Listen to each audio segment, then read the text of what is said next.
Astronauts Worldwide, gusto ko magpasalamat sa pamilya na nagpatuloy sa akin ngayon.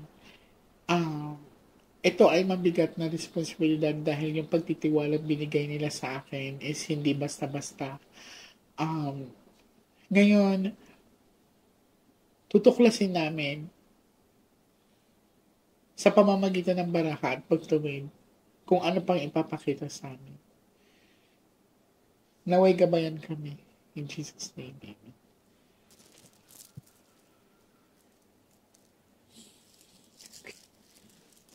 Bago tayo mag-start, titingnan ko muna kung may pagbabago sa baraha.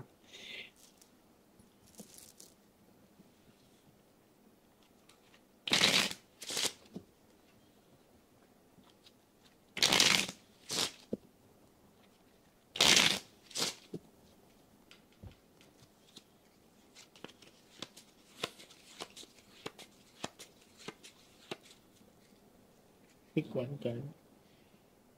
Nagparamdam na ba sila dito or hindi pa? Actually po, bago po ako, umalis, yung hipaw ko po daw, nakasin daw po niya yung anak ko dito, na nakatayo. Nakatayo. Ito po yung hipaw ko. I see. Tapos ano po yung naramdaman ko dito? Yung parang yung footstep daw po. Kasi usually, pag yan sila, hindi yan sila usually papakita ng buong mukha eh. Tagilid lang, talikod. Yan.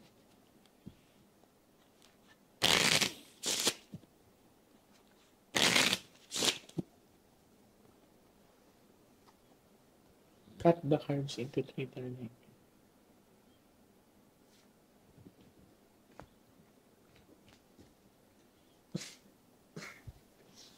So sa pagkakataong ito, wala po akong babanggiting pangalan. I-base po namin sa mga baraha kung ano ipapakita niya sa amin. Kuha ka ngayon ng 7 cards of total ipin mo dito.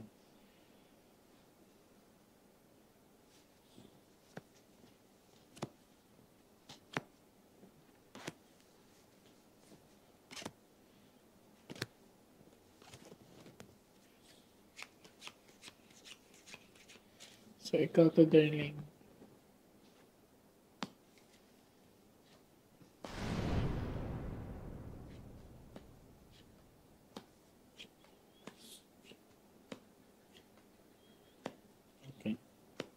Now, sa pinakita sa akin, ang baraha ay napaka-consistent, no? So, ito, ikaw to, and then this is Queen. Yan. Ibig sabihin talaga, ang naging mastermind or ang isa sa mga nagplan talaga dito ay babae po.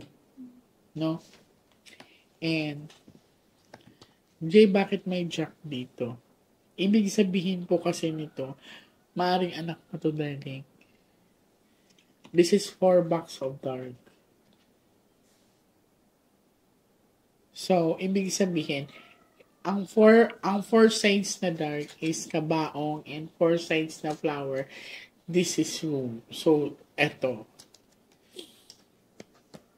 Ang pinaka-main agenda ng pangyayari is pera. This is 8 of diamond.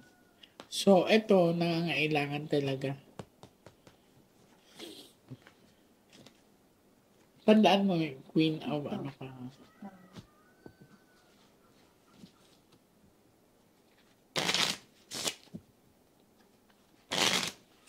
So, ang tinuturo talaga ng barak ay babae.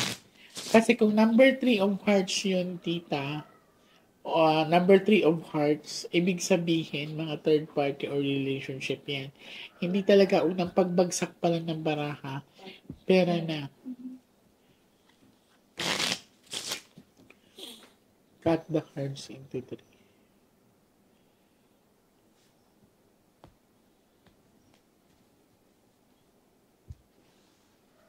Kuha ka, darling, ng 9 cards of total, lagay mo dito.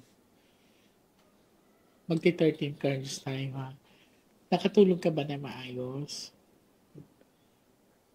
Bigyan. Ay, sana kayanin ang katawan.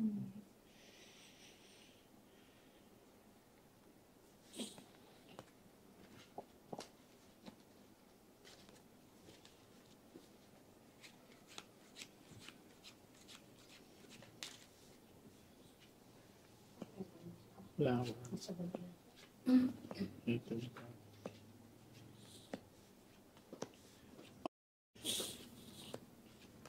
Ano nga ito, darling? Ace of Heart, this is happiness and love, life at peace. So, dito sa pinapakita sa inyo, love kasi to ibig sabihin pagmamahal sa inyo. And isa pa sa indication ng barahan na pinakita, ang Ace of Heart ay indication na hindi iba sa inyo. Ibig sabihin nakasama talaga. Kung mapapansin nyo, lumabas to ulit yung Queen, di ba? So, siya ang tinuturo talaga ng baraha. And I can say, couple talaga yan.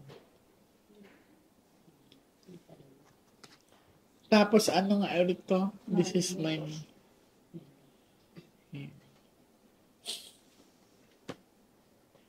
Ang baraha ay napaka-consistent. We shuffle it together, pero two main character ang pinakitang same. So, hindi, ito talaga ay inside job talaga ang ginawa sa inyo. Pinagplanuhan talaga siya. Hindi talaga siya yung malinaw, mas lalong luminaw sa akin na sa pagpunta ko dito. And this one kasi, this is tears and trouble, or let us say, galit, tampo. Kasi 8 is a lucky number pero nag-dark. Ibig sabihin, pinaalis niyo ba siya dito? Pinalis ko. Hindi ko po siya pinalis. Napagbintangan ko po siya. Tapos napagalitan ko po siya. Kaya siya umalis. Hindi na po siya bumalik. Nag-day off lang po. Tapos hindi na po bumalik. I see. Pero di ba balak na rin talaga paalisin? Kasi dumating na... Kailangan ko pa rin siya. Pinapabalik ko siya pero hindi na siya. Kasi ito, nagtanim na siya ng galit.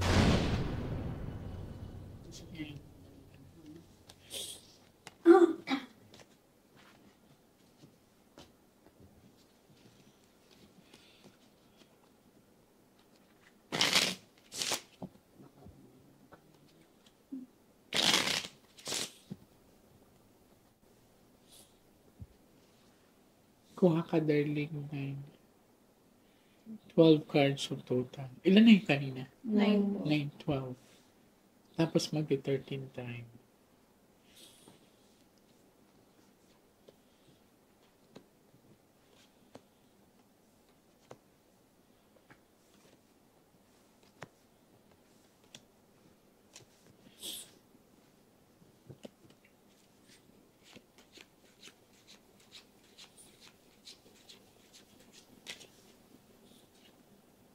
Pag lumabas pa yun, ay naku.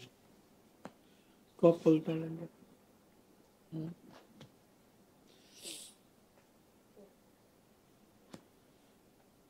Magkakilala.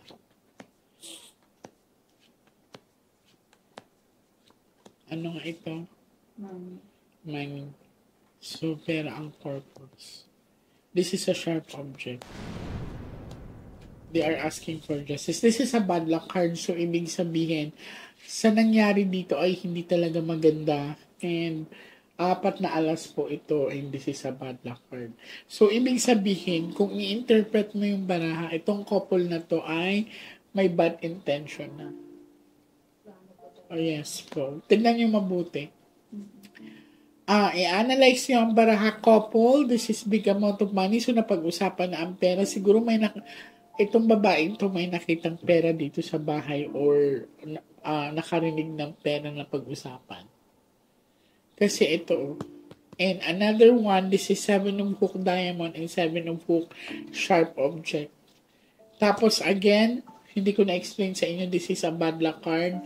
Kung i-interpret mo, silang dalawa na pag-usapan na ang bad luck card or death card. Yes po. Last 13 cards. Consistent ang mga bara. Na-record nyo ba yung dati natin? Yung una nating ano? Okay. Tingnan nyo mabuti ang barahay. Isa lang ang sinasabi nila.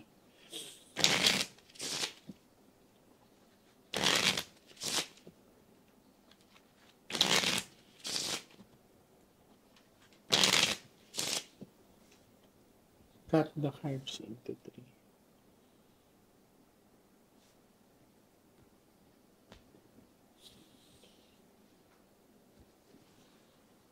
kuha ka ng last 13 cards. So, I decided to make a 13 cards. Minsan ko lang po ginagawa yan.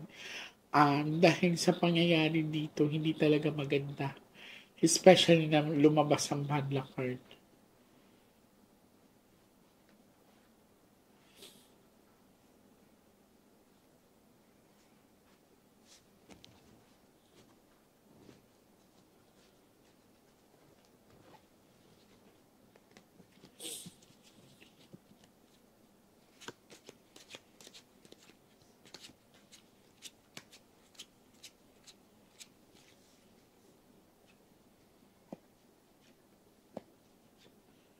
Biyahe, balak pa nga bumiyahe ng malayo.